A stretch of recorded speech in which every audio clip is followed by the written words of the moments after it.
जय जिनेन्द्र। जय जिनेन्द्र। आज का लेक्चर शुरू करेंगे।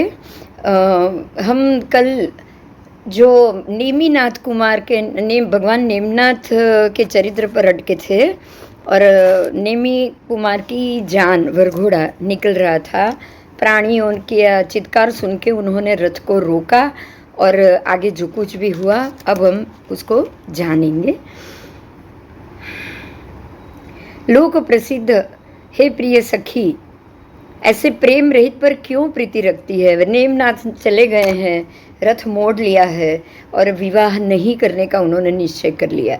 अब राजीमती ये सुनकर बहुत ही परेशान हो चुके हैं और उनको उनकी सखियां समझा रही है कि हे प्रिय सखी, ऐसे प्रेम रहित व्यक्ति पर तू क्यों प्रीति कर रही है। तेरे लिए कोई प्रेम पूर्ण वर हम ढूंढ ही निकालेंगे। ये बात सुनकर राजीमती अपने दोनों कानों पर हाथ रखकर बोली, सखियां, मुझे ना सुनने के वचन तुम क्यों सुनाती हो। यदि सूर्य पश्चिम में उदय होने लगे, मेरू पर्वत चलायमान हो जाए, फिर भी मैं नेमी कुमार को छोड़कर किसी और दूसरे को पति नहीं बनाऊंगी। इस प्रकार से राजीमती अपना मत बताती है और कहती है कि अब एक ही पति हो गया मेरा, जिसको मैंने मान लिया था। अब मैं दूसरा कोई पति नहीं चाहती हूँ।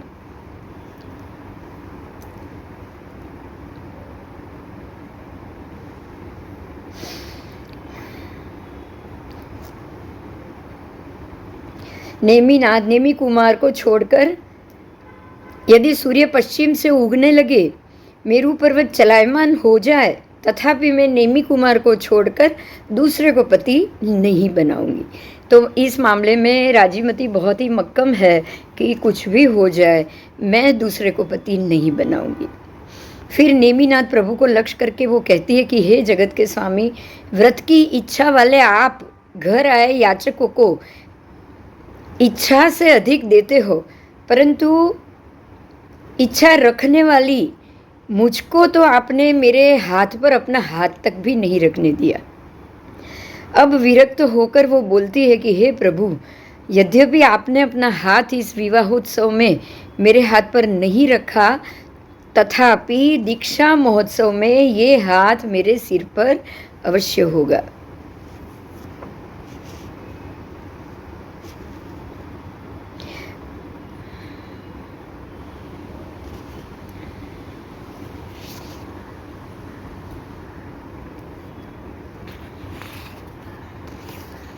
इधर नेमी कुमार को भी परिवार सहित समुद्र विजय राजा कहने लगे, ऋषभदेव आदि जिनेश्वरों ने भी विवाह करके ही मोक्ष गए, तो क्या हे कुमार, तुम्हारा ब्रह्मचारी का पद कुछ उनसे भी ऊंचा होगा। ये सुनकर नेमिनाथ ने कहा, पिताजी, मेरे भोगावली कर्म क्षीण हो गए हैं, उनके बाकी थे सो उन्होंने ब्याह रचाया, लेकिन मेरे भोगावली कर्म क्षीण हो चुके हैं, तथा जिसमें एक स्त्री के संग्रह में अनंत जीव समूह का संहार होता है, जो संसार को दुखमय बनाता है, उस विवाह में मैं आपको इतना क्यों आग्रह होता है। इस विवाह में आप क्यों मुझे बांधना चाहते हो।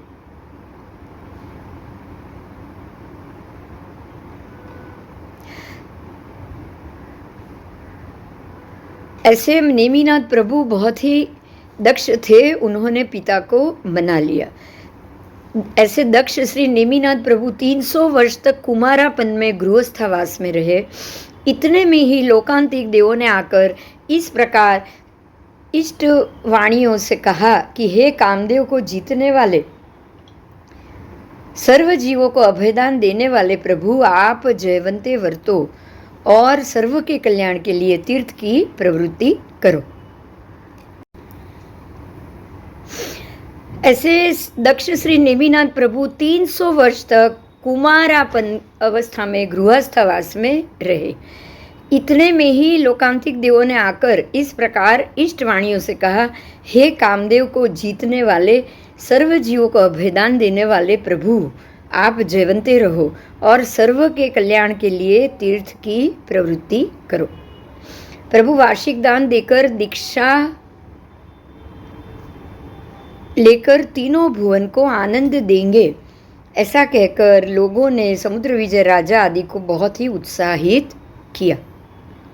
फिर सब संतुष्ट हुए, गोत्रियों को धन बांट कर दिया। संवत्सरी दान विधि श्री वीर प्रभु के समान ही आरंभ हुई। इस वर्षा काल का पहला महीना था, दूसरा पक्ष था। श्रावण मास के शुक्ल पक्ष के छठ के दिन प्रथम प्रहर में उत्तरकुरा नामक पालकी में बैठे हुए, जिसके सामने देव, मनुष्य, असुरों का समूह चल रहा है, ऐसे वहां से निकलकर वो द्वारवती यानी द्वारिका नगरी के मध्य भाग में से निकलकर रैवत नाम के उद्यान की ओर पालकी पहुंची। वहां जाकर अशोक वृक्ष के नीचे पालकी ठहरवाकर प्रभु नेमिनाथ नीचे उतरते हैं। फिर अपने हाथ से वस्त्रभूषण सब उतारते हैं और अपने ही हाथ से पंचमुष्टि लोच करके 24 छठ की तपस्या करके चित्रा नक्षत्र में चंद्र योग के आने पर इंद्र का दिया हुआ एक देवदूष्य वस्त्र को लेकर 24 छठ की तपस्या करते हुए 1000 पुरुषों के साथ गृह का प्रभु त्याग करते हैं और श्री नेमि कुमार अणगारिता को प्राप्त करके दीक्षित हो गए। प्रभु 1000 लोगों के साथ दीक्षित हुए। प्रभु के साथ 1000 दीक्षा हुई थी। अब अरहन नेमिनाथ प्रभु 54 अहोरात्र तक निरंतर शरीर को बुसरा कर रहे हैं। 95 दिन रात्रि में वर्तते हुए वर्षा काल के तीसरे मास में 5वें पक्ष में यानी कि आसो महीने की अमावस्या की दिन के पिछले प्रहर में, वही पिछला प्रहर यानी कि जो विजय मुहूर्त होता है, वही गिरनार पर्वत के शिखर पर वेतस नामक वृक्ष के नीचे 24 अट्ठम का तप करते हुए चित्रा नक्षत्र में चंद्र योग आने पर शुक्ल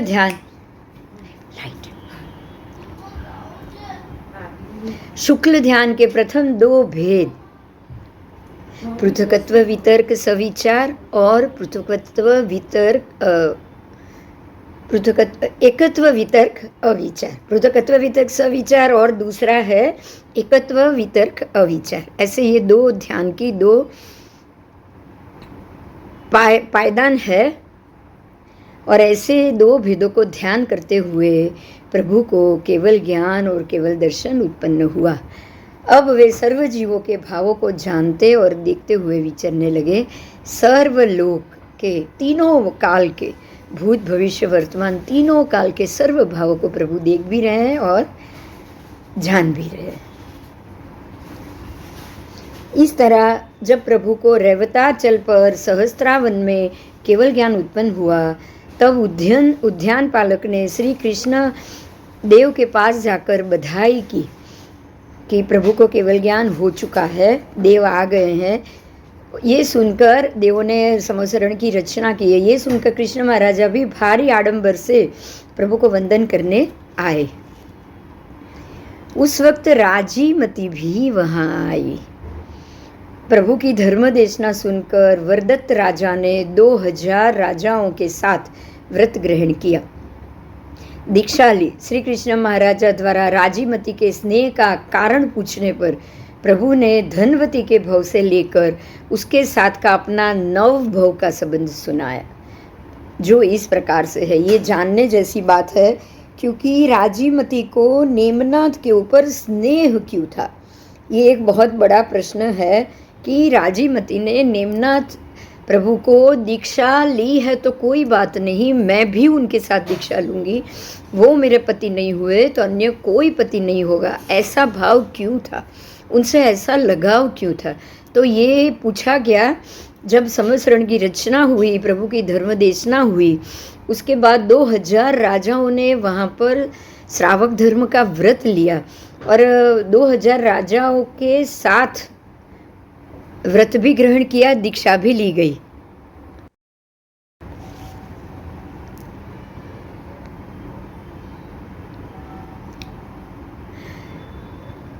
2000 राजाओं के साथ व्रत ग्रहण किया और वरदत्त राजा ने दीक्षा ली। 2000 वरदत्त राजा और दूसरे 2000 राजा सबने प्रभु की देशना सुनी, उसके साथ व्रत भी ग्रहण कर लिया और सबने दीक्षा भी ले ली। अब कृष्ण महाराजा द्वारा राजीमती के स्नेह का कारण पूछा। कृष्ण महाराजा ने पूछा कि राजीमती को आपके ऊपर इतना स्नेह क्यों है, क्योंकि 1 वर्ष हो गया, वर्षीदान का 1 वर्ष तो निकला ही निकला और उसके बाद 54 दिन और निकला, क्योंकि परमात्मा को दीक्षा तो परमात्मा ने वर्षीदान करने के बाद 1 वर्ष के बाद ही दीक्षा ली। 1 वर्ष तक वर्षीदान किया ब्याह नहीं करने के बाद। उसके बाद और 54 दिन निकले, क्योंकि इन 54 दिनों में प्रभु ने ध्यान तप और अपने कर्म को खपाए। तो इतने समय के बाद भी राजीमती चाहे प्रभु से मिलने नहीं आए हैं, लेकिन राजीमती ने अन्य विवाह करने से भी मना कर दिया। इसीलिए कृष्ण महाराजा ने पूछा कि राजीमती के इतने स्नेह का क्या कारण, राजीमती को आपके प्रति इतना स्नेह क्यों है। तब कारण पूछने पर परमात्मा ने पिछले 9 भव का वर्तारा बताया है। प्रभु ने कहा कि 9 भव से मैं और राजीमती दोनों हम साथ साथ रह चुके हैं। तो उसका अभी प्रभु 9 भव का यहाँ पर निरूपण करेंगे। पहले भव में मैं धन कुमार नामक राजपुत्र था। तब वह धनवती नाम की मेरी पत्नी थी। मतलब पहले भव में, आज से 9 भव पूर्व, पिछले यहाँ से आज से 9वें भव में, यानी कि पहले भव में वो धन कुमार राजपुत्र नेम कुमार का जीव था और राजीमती का जीव उनकी पत्नी धनवती नाम की पत्नी बनी थी। उसके बाद दूसरे भव में वो भी अच्छे से उन्होंने अपना ये भव पूरा किया और दूसरे भव में वो दोनों पहले देवलोक में देव और देवी के रूप में साथ में ही उत्पन्न हुए। पहले देवलोक में देव और देवी दोनों उत्पन्न हो सकते हैं, तो वहाँ पर वो दोनों देव देवीताएं उत्पन्न हुए।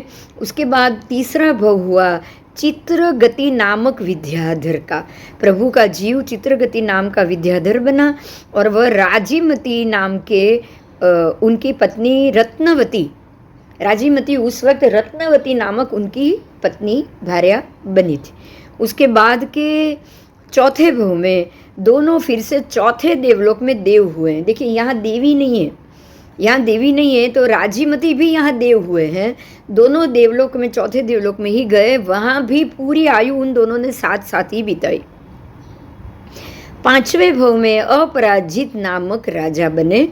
नेम कुमार का जीव राजा बना अपराजित, और उनकी प्रियतमा नाम से राजीमती उनकी रानी हुई। मतलब 5वें भव में भी वापस दोनों पति पत्नी के रूप में ही साथ में रहे हैं। उसके बाद 6ठे भव में 11 देवलोक में दोनों, 11वें देवलोक में दोनों देव हुए, क्योंकि अब 11वें देवलोक में देवी हो नहीं सकती, इसलिए राजीमती का जीव उनके साथ ही रहा। वो देव के रूप में रहा, दोनों पुरुष रूप में, देव रूप में उत्पन्न हुए और वहाँ दोनों ने अपना काल समय साथ में बिताया। उसके बाद वहाँ से निकलकर दोनों का जीव 7वें भव में शंख नामक राजा और उनकी यशोमती नामक रानी बने। वही नेम राजुल की जोड़ी यहाँ पे भी शंख राजा और यशोमती नामे पति पत्नी के रूप में रहे। उसके बाद के 8वें भव में दोनों अपराजित देवलोक में देव के रूप में उत्पन्न हुए। देखिए ये है ऊपर का अनुत्तर देव विमान। अब दोनों अनुत्तर देव विमान में उत्पन्न हुए हैं, मतलब ये कि अब दोनों एक ही भव में मोक्ष जाने वाले हैं। तो इस प्रकार से अपराजित देवलोक में देव के रूप में उत्पन्न हुए। और शंख नामक जब 7वें भव में जब शंख नामक वो राजा बने थे, तब उन्होंने तीर्थंकर नाम कर्म निकाचित किया, क्योंकि एक भव पहले ही तीर्थंकर नाम कर्म उपार्जन करते हैं परमात्मा, इसलिए उन्होंने भी तभी इस तीर्थंकर नाम कर्म उपार्जित किया। और उसके बाद वाले भव में अपराजित देवलोक में दोनों देव के रूप में उत्पन्न हुए, दोनों एक अवतारी बने, दोनों अब ये भव में, इसी भव में मोक्ष जाएंगे। तो ये उन्होंने बताया कि तब भी हम दोनों देवता उत्पन्न हुए। अब 9वें भव में वापस हम दोनों साथ में ही हमने जन्म लिया है। वो मैं नेमिनाथ बना हूँ और वो राजीमती बनी है। तो इस प्रकार से नौ नौ भव की ये प्रीत है, इसीलिए उसको मेरे प्रति स्नेह का कारण बना है, क्योंकि नौ नौ भव से जब हम दोनों साथ में ही, आप समझ सकते कितने करोड़ों करोड़ों करोड़ों वर्ष हो गए, क्योंकि इतने देवलोक में तो इतने सारे वर्ष तक दोनों साथ में ही रहे ना, दोनों अलग हुए ही नहीं। तो इस प्रकार से हम दोनों एक साथ, इस प्रकार से हमने एक साथ समय बिताया था, इसीलिए ये भव में भी राजीमती को मेरे प्रति बहुत ही स्नेह है। अब तो मेरा तीर्थंकर नाम कर्म का जो उनका उपार्जन था, इसलिए तीर्थ स्थापना ये उनका कर्म का विभाग है, और उनके भोग का जो कर्म था वो खत्म हो चुका था, इसीलिए दोनों मिले भी नहीं, दोनों में ब्याह हुआ नहीं, और प्रभु ने दीक्षा ले ली है। अब इसके बाद प्रभु वहाँ से विहार करके चले गए, क्योंकि अब तो विहार उनका होगा ही होगा, चौमासा बदलता जाएगा। जब फिर से वो क्रम से फिर रैवताचल पर्वत पर आकर समवसरे, जब क्रम से एक के बाद विहार करते करते फिर वो रैवताचल पर्वत पर आकर उन्होंने समवसरे, यानी वो वहाँ पधारे, तब अनेक राजकन्याओं सहित, अब रैवताचल में वो आए हैं, और अनेक राजकन्याओं के सहित राजीमती भी वहाँ पर आई। और राजीमती और रहनेमी का यहाँ पर एक वाक्य हुआ, जो वाक्य हुआ था वो भी चर्चा आएगी। दोनों ने, राजीमती और प्रभु के भाई रहनेमी यहाँ रुके हुए थे। राजीमती अपनी इतनी राजकन्याओं के साथ रैवताचल आई थी प्रभु से मिलने के लिए। तब हुआ ये कि राजीमती प्रभु को वंदन करने जा रही थी, परंतु मार्ग में बहुत वर्षा हुई, और इसीलिए वो ये गिरी पर्वत की एक गुफा में दाखिल हो गई वर्षा से बचने के लिए। वो एक गुफा में दाखिल हो गई है, और उसी गुफा में पहले से ही रहनेमी वहाँ रहे हुए थे, पर रहनेमी को राजीमती ने देखा नहीं, और वो गुफा के अंदर चली गई, और जाने के बाद उन्होंने अपने वस्त्र को शरीर से उतार कर सुखाने के लिए रख दिए, क्योंकि उनके वस्त्र गीले हो चुके थे, वहाँ फैला दिए।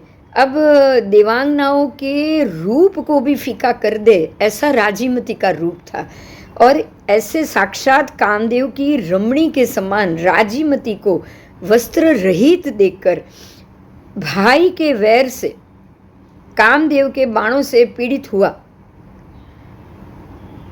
ऐसे रहनेमी कुल लज्जा छोड़कर धैर्य पकड़ राजीमती को कहने लगे। रहनेमी को लज्जा नहीं आई, उन्होंने कुल लज्जा छोड़ दी। राजीमती इतनी सुंदर थी कि उनको ऐसे वस्त्र रहित देखकर उनसे रहा नहीं गया, और उन्होंने राजीमती का हाथ पकड़ लिया।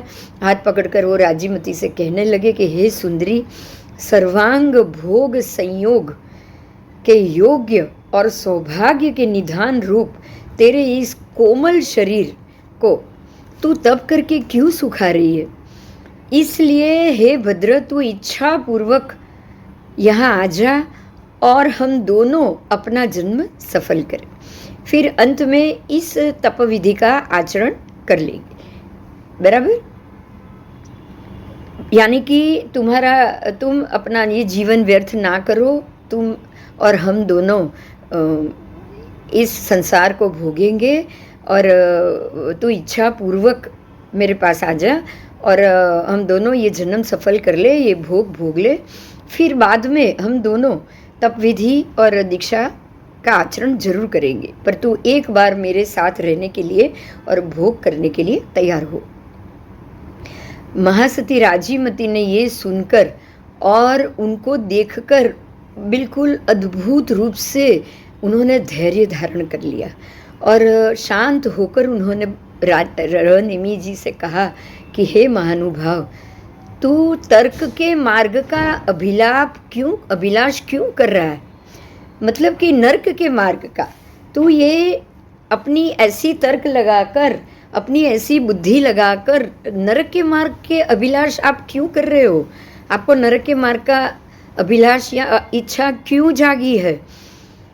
सर्व सावध्य का त्याग करने के बाद फिर से इच्छा करते हुए तुझे लज्जा क्यों नहीं आई? देखिए यहाँ रनेमी पहले दीक्षा ले चुके थे, रहनेमी दीक्षा ले चुके थे, रहनेमी साधु की अवस्था में थे और वो गिरी कंदरा के इस गुफा में तप कर रहे थे।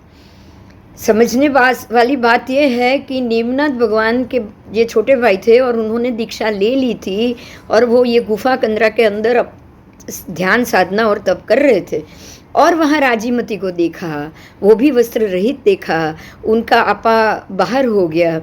तो राजीमती उनसे कह रहे हैं कि आप नर के मार्ग का अभिलाष मत करो, आप सर्व सावध्य का त्याग करके बैठे हो, आपने सर्व सावध्यों का त्याग कर दिया है, आपने पंच महाभूत दीक्षा ले ली है, ग्रहण कर ली है, अब फिर से आप संसार के भोग की इच्छा क्यों कर रहे हो? आपको लज्जा नहीं आती है? अगंधन कुल में जन्मने वाले तिर्यंच सर्प, एक उदाहरण दे रही है राजीमती, गंधन कुल में जन्मे और अगंधन कुल में, दोनों कुलों में तिर्यंच सर्प का जन्म होता है, पर अगंधन कुल में ऐसे तिर्यंच सर्प जन्म लेते हैं कि वो वमन किए हुए पदार्थों को वापस नहीं खाते। देखिए यहाँ एक ये चीज़ नहीं अच्छे से जानो कि अगंधन कुल ऐसा सर्प कुल है और अगंधन कुल में जन्मे हुए सर्प कभी भी वमन किए हुए पदार्थों को नहीं खाते। तो राजीमती कह रही है कि अगंधन कुल में जन्मने वाले तिर्यंच सर्प भी जब वमन किए पदार्थों को नहीं खाते हैं, नहीं इच्छते हैं, तब फिर तू तो उनसे भी अधिक नीच हो गया। इस प्रकार राजीमती ने उनको बोध दिया और कहा कि मैं आपके भाई की छोड़ी हुई जूठन हूँ। देखिए वो क्या कह रहे हैं, मैं भी आपके भाई की छोड़ी हुई जूठन हूँ, आपके भाई ने मुझे वमन कर दिया। तो आप ऐसे कुल में जन्मे हो, अगंधन कुल के सर्प हो आप, जो कभी भी छोड़ी हुई चीज़ को ग्रहण नहीं करता, तो आप अपने भाई की ही छोड़ी हुई जूठन को क्यों ग्रहण करना चाहते हो? इस प्रकार से राजीमती के वचनों को सुनकर रनेमी वापस बोध को प्राप्त हो गए। रनेमी मुनि भी श्री नेमनाथ प्रभु के पास जाकर अपनी इस किए हुए अतिचारों की आलोचना करने के लिए तैयार हो गए। राजीमती और रनेमी दोनों नेमिनाथ प्रभु के पास जाते हैं। रनेमी मुनि ने अपने अतिचारों की आलोचना करी और घोर तपस्या करने के बाद वो भी उसी भव में मोक्ष गए हैं।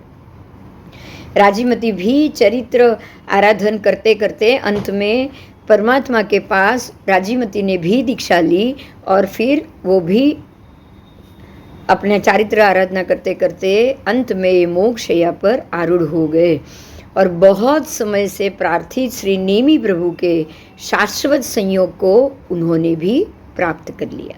राजीमती 400 वर्ष तक गृहस्थावस्था में रही और 1 वर्ष छद्मस्थ पर्याय में रही और 500 वर्ष तक केवली पर्याय में रही। राजीमती की आयु परमात्मा से 100 वर्ष कम है।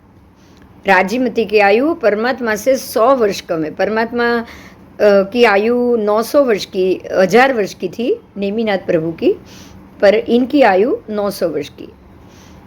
तो इस प्रकार से नेम राजुल के 9 भव और उनकी पूरी जो बातें हैं वो आगम में जो लिखी हुई है वो हमने जानी।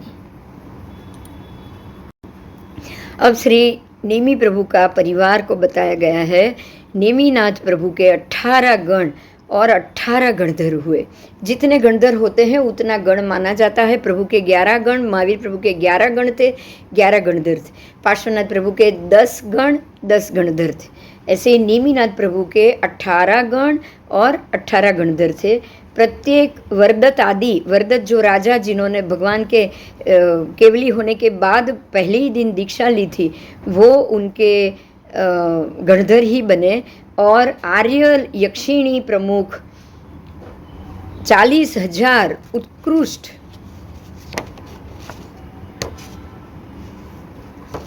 साध्वीजियों की संपदा हुई।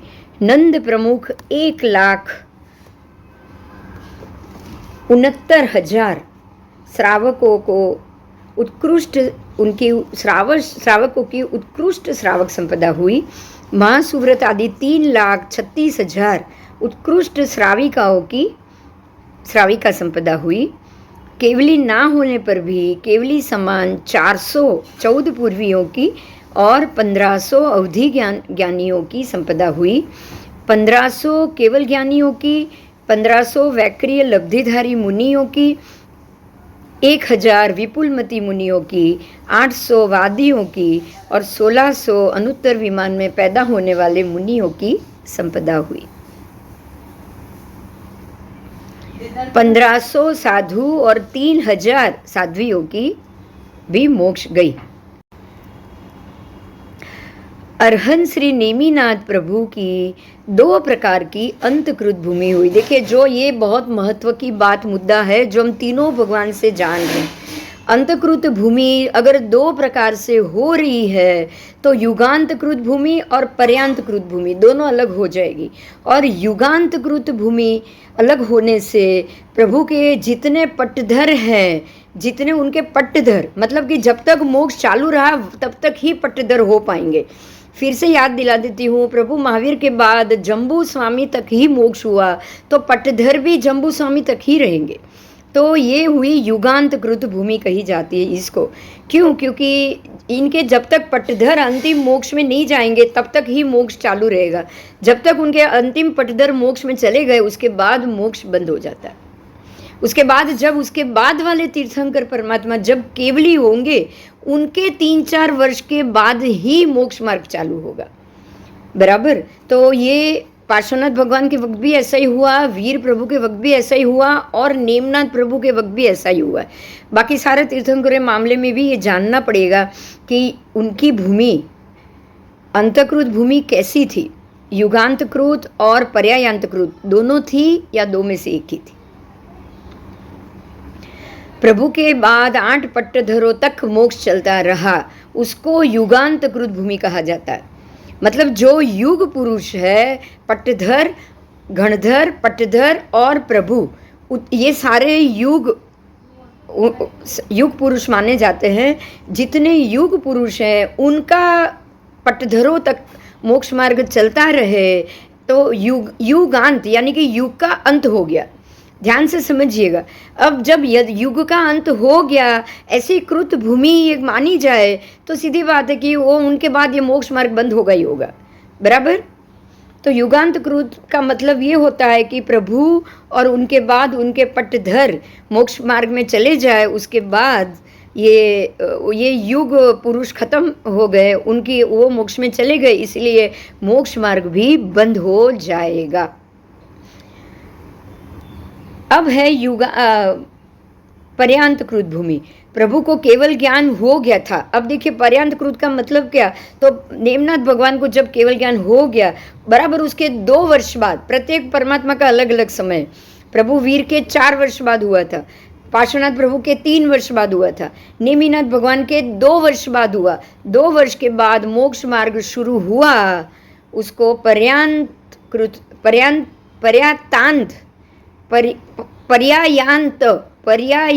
पर्याय का अंत, बराबर, पर्यायांतकृत भूमि समझना चाहिए।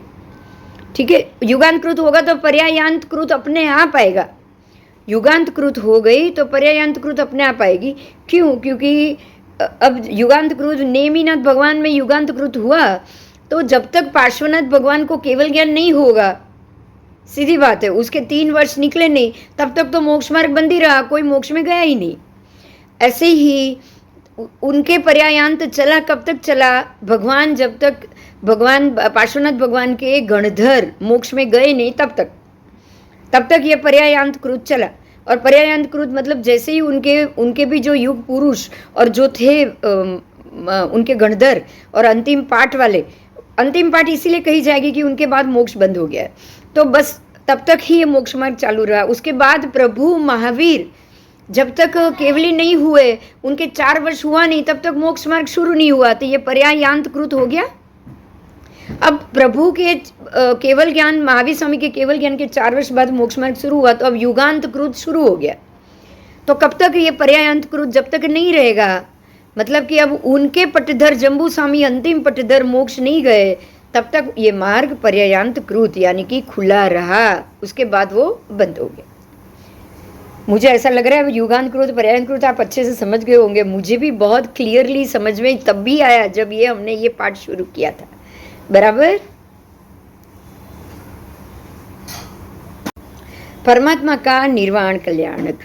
उस काल और उस समय में अरहंत श्री नेमिनाथ प्रभु 300 वर्ष कुमारावस्था में रहे।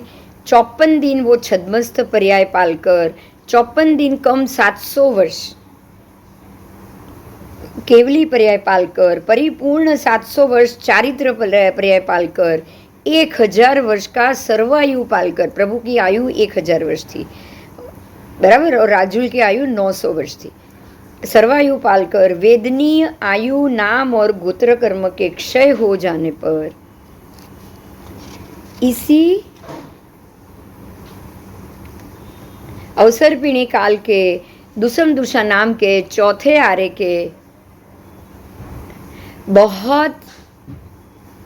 चौथा आरा बहुत बीत जाने पर ग्रीष्म काल के चौथे महीने में 8वें पक्ष में, यानी कि आषाढ़ शुक्ल अष्टमी के दिन, गिरनार पर्वत के शिखर पर 536 साधुओं सहित चौवियार 1 मास का अनशन किया। उन्होंने 24 1 महीने का अनशन किया प्रभु ने, और 536 साधु साथ में है।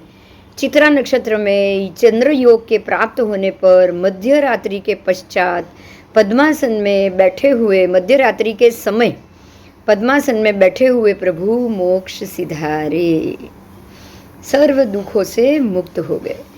अब श्री नेमि निर्वाण से कितने समय बाद पुस्तक लेखनादि शुरू हुआ वो बताते हैं। आओ, अभी नेमिनाथ भगवान के बाद का समय यहाँ बता रहे हैं।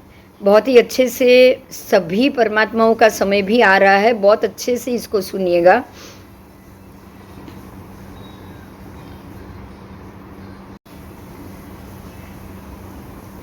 तीर्थंकर भगवंतों का अंतर काल बताया है, कैसे कैसे 2-3 परमात्मा के अंतर में कितना कितना समय था। यहाँ पहले तो ये पार्श्वनाथ भगवान से ये शुरू हुआ है। पार्श्वनाथ जी के निर्वाण के बाद 250 वर्ष के बाद महावीर स्वामी हुए, बराबर। मतलब कि हम अंतिम से ही शुरू किया है। महावीर स्वामी के पहले 250 वर्ष पहले पार्श्वनाथ भगवान थे, और भगवान महावीर स्वामी के निर्वाण के 980 वर्ष के बाद ये सिद्धांत लिखे गए, यानी कि जो आगम पाठ है, जो भी लेखनी हुई, जो भी सारे, उससे पहले कुछ भी लिखा नहीं गया है। सारे सिद्धांत एक दूसरे को ही दिए, मौखिक ही दिए जाते थे। अब इससे और आगे चढ़ना है, श्री पार्श्वनाथ भगवान और महावीर स्वामी के बीच का अंतर। तो 22वें तीर्थंकर नेमिनाथ जी और महावीर स्वामी के बीच में 84,000 वर्ष का अंतर, ये 84,000 वर्ष का अंतर बताया है प्रभु के और उनके बीच में। और 84,000, उसके भी 980 वर्ष बाद सिद्धांत आगम लिखे। अब हम नमीनाथ जी देखेंगे, 22वें तीर्थंकर प्रभु नमीनाथ जी और 21वें तीर्थंकर प्रभु श्री नमीनाथ जी और श्री महावीर स्वामी के बीच में 5,84,000 वर्ष का अंतर। और उसके पश्चात प्रभु वीर के पश्चात ही वो, ये मैं बार बार नहीं बोलूँगी क्योंकि ये हर बार आएगा। हम 980 वर्ष बाद लिखे गए, वो तो हर एक में लाइन आ रही है। अब आगे जाएंगे श्री मुनि सूरज स्वामी, 20वें तीर्थंकर परमात्मा श्री मुनि सूरज स्वामी और प्रभु महावीर के बीच में 11,84,000 वर्ष का अंतर, बराबर।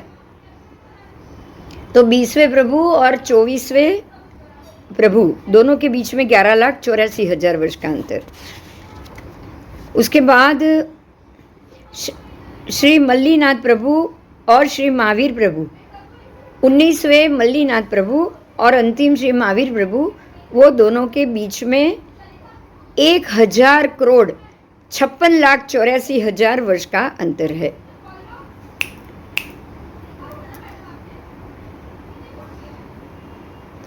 बराबर। 1,00,00,00,000 56 लाख 65 लाख, सॉरी मेरी गलती हो गई, 1000 करोड़ मिच्छामी दुक्कड़म, 1000 करोड़ 65,84,000 वर्ष का अंतर। श्री हरनाथ जी और श्री महावीर प्रभु के बीच में 1000 करोड़ 65,84,000 वर्ष का अंतर है। ये दोनों में एक ही अंतर बताया है, शायद कुछ गलती होगी क्योंकि दोनों के बीच में एक ही अंतर बताया है। अब दोनों में से किसी एक में अंतर में फर्क होगा। कुंथुनाथ जी प्रभु और महावीर स्वामी प्रभु, वो दोनों के बीच में पल्योपम के चौथे भाग बराबर 1/4 पल्योपम और 65,84,000 वर्ष का अंतर। उसके बाद श्री शांतिनाथ प्रभु और श्री महावीर प्रभु, उन दोनों के बीच में 3/4 मतलब पौना पल्योपम। देखिए वो पल्योपम था, अब ये आधा पल्योपम और बढ़ गया ऊपर, पौने 3/4 पल्योपम 65,84,000 वर्ष का अंतर है। उसके बाद धर्मनाथ प्रभु और श्री महावीर प्रभु के मध्य में 3 सागरोपम, ध्यान से सुनिएगा, 3 सागरोपम 65,84,000 वर्ष का अंतर है। अब है श्री अनंतनाथ जी प्रभु और श्री महावीर स्वामी, वो दोनों के बीच में 7 सागरोपम 65,84,000 वर्ष का अंतर है। अब श्री विमलनाथ प्रभु 13वें भगवान है, ये विमलनाथ प्रभु 13वें भगवान है और श्री महावीर स्वामी के बीच में 16 सागरोपम 65,84,000 वर्ष का अंतर है। देखिए यहाँ तक ये बात हमें मिल रही है, जवाब मिल रहा है, क्योंकि हमने भगवती सूत्र में ये पाठ आया था सुदर्शन सेठ का, कि उनका पूर्वभव प्रभु ने बताया था महाबल कुमार के रूप में। वो विमलनाथ प्रभु के शासन के, देखिए दूसरे भगवान हुए नहीं थे। अब विमलनाथ प्रभु के 16,000 सागर और अनंतनाथ जी थे 7 सागर, मतलब विमलनाथ भगवान 7 और 16,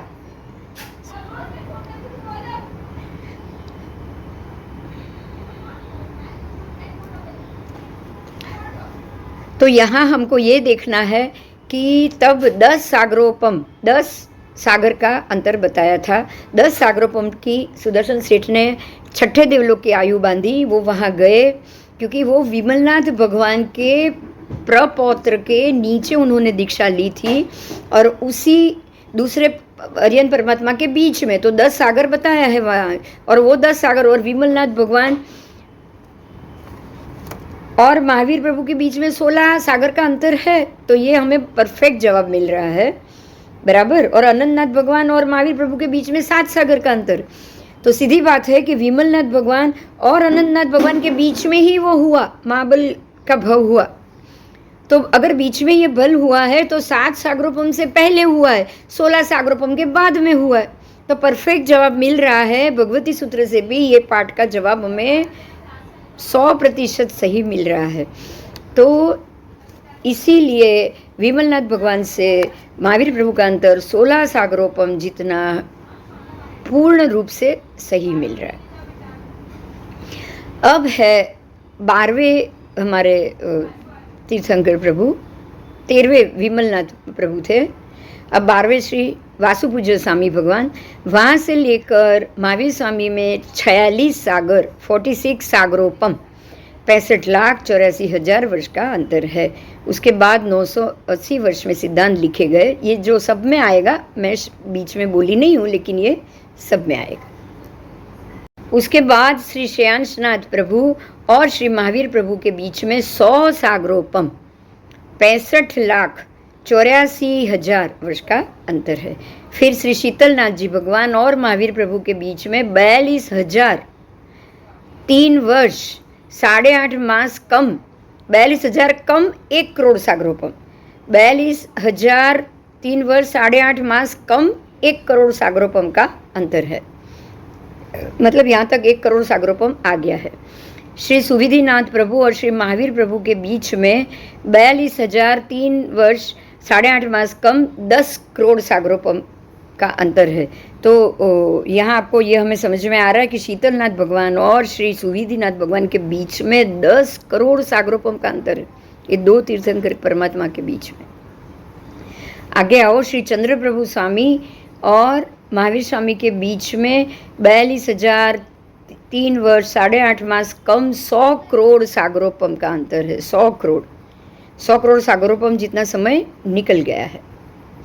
अब और आगे आइए, सुपार्श्वनाथ प्रभु और श्री महावीर प्रभु के मध्य में 42,000 3 वर्ष 8.5 मास कम 1,000 करोड़ सागरोपम का अंतर। अब यहाँ 900 सागरोपम का 900 करोड़ सागरोपम का अंतर आ गया दो भगवान के बीच में। उसके बाद श्री पद्म प्रभु और श्री महावीर स्वामी के बीच में 42,000 3 वर्ष 8.5 मास कम 10,000 करोड़ सागरोपम। देखिए अब यहाँ 10,000 करोड़ तक पहुँच रहा है। अब श्री मुनि सुमतिनाथ प्रभु और श्री महावीर प्रभु के बीच में 42,000 3 वर्ष 8.5 मास कम 1 लाख करोड़ सागरोपम। यहाँ तक अभी 1 लाख करोड़ सागरोपम का अंतर आ चुका है। आगे जाएंगे, श्री अभिनंदन स्वामी और श्री महावीर स्वामी के बीच में 42,000 3 वर्ष 8.5 मास कम 10 लाख करोड़। अब लाख करोड़ पर आ चुके हैं हम। दो भगवान के बीच में ही कितना ज़्यादा हो गया, आप ये सोचिए, है ना। दो भगवान के बीच में ही लाखों वर्ष आ गए। श्री संभवनाथ प्रभु और श्री महावीर प्रभु के बीच में 42,000 3 वर्ष 8.5 मास कम 20 लाख करोड़ सागरोपम का अंतर है। लेकिन संभवनाथ जी और अभिनंदन स्वामी, मतलब हमारे चौथे भगवान और तीसरे भगवान, तीसरे और चौथे के बीच में ही 10 लाख करोड़ सागरोपम का अंतर। और आगे जाएंगे, दूसरे श्री अजीतनाथ प्रभु और श्री महावीर स्वामी प्रभु के बीच में 42,000 3 वर्ष 8.5 मास कम 50 लाख करोड़ सागरोपम का अंतर। 50 लाख करोड़ अजीतनाथ भगवान से लेकर हमारे बीच में, महावीर प्रभु के बीच में, और अजीतनाथ भगवान से लेकर दूसरे ही तीसरे भगवान संभवनाथ के बीच में 30 लाख करोड़। इतना बड़ा अंतर है, 30 लाख करोड़। अब आएंगे श्री ऋषभदेव स्वामी और महावीर प्रभु के बीच में 42,000 3 वर्ष 8.5 मास कम 1 करोड़ा करोड़ी सागरोपम का अंतर है, यानी कि 100 लाख करोड़। 1 करोड़ा करोड़ी को हम ऐसे समझेंगे 100 लाख करोड़, वो 50 लाख करोड़ था, ये 100 लाख करोड़ है, बराबर। इसको ही 1 करोड़ा करोड़ी कहा जाएगा। तो आज हमको ये पता चला कि 100 लाख करोड़ सागरोपम के बाद प्रभु ऋषभदेव भगवान हुए, उसके बराबर 100 लाख करोड़ वर्ष के वर्ष 42,000 ऊपर, उसमें से 42,000 वर्ष 42,000 3 वर्ष और 8.5 मास कम प्रभु वीर हुए हैं। तो ये हमारे आज जानने के लिए कि प्रभु आदिनाथ भगवान से लेकर प्रभु महावीर स्वामी तक 100 करोड़ 100 लाख करोड़ 100 लाख बराबर 100 लाख करोड़ सागरोपम का अंतर है। तो इतने समय के बाद प्रभु हुए हैं। उसके बाद आदिनाथ भगवान ने बोला, पूरा जो भी हमें जो ज्ञान दिया, जो भी हमें त्रिपदी दी, वो सारी ये 100 लाख करोड़ वर्ष तक मौखिक चली आ रही थी। परमात्मा की, किसी भी परमात्मा की हाजिरी में ये लिखित नहीं हुआ, क्योंकि परमात्मा के समय ही मोक्ष खुलता है और परमात्मा के समय ही उनको ये ज्ञान होता है। परमात्मा के समय ही 14 पूर्वी बनती है। उनके जाने के बाद अंत जो भी हमने पर्यायांत कृत समय आ जाएगा, फिर मोक्ष मार्ग बंद हो जाएगा। उसके बाद ये 14 पूर्व रहेंगे नहीं, क्योंकि 14 पूर्वी तो चले गए हैं। जब तक दूसरे केवली बनेंगे नहीं, त्रिपदी वो देंगे नहीं, तब तक 14 पूर्व वापस ज्ञान में आएगा नहीं, वो नहीं आता है। इसलिए बाकी के समय में कोई भी जीव मोक्ष नहीं जा पाता है। तो चाहे कोई भी क्षेत्र हो, काल हो, यहाँ भी ये अपने 5 भरत 5 ऐरावत में तो ये व्यवस्था है ही कि प्रभु के जाने के बाद और प्रभु के आने के बाद दोनों के बीच के समय में कोई मोक्ष नहीं जा सकता है। तो ये बात को हमें जरूर मानना है। तो इस प्रकार से 24 तीर्थंकरों का अंतरकाल समाप्त हुआ।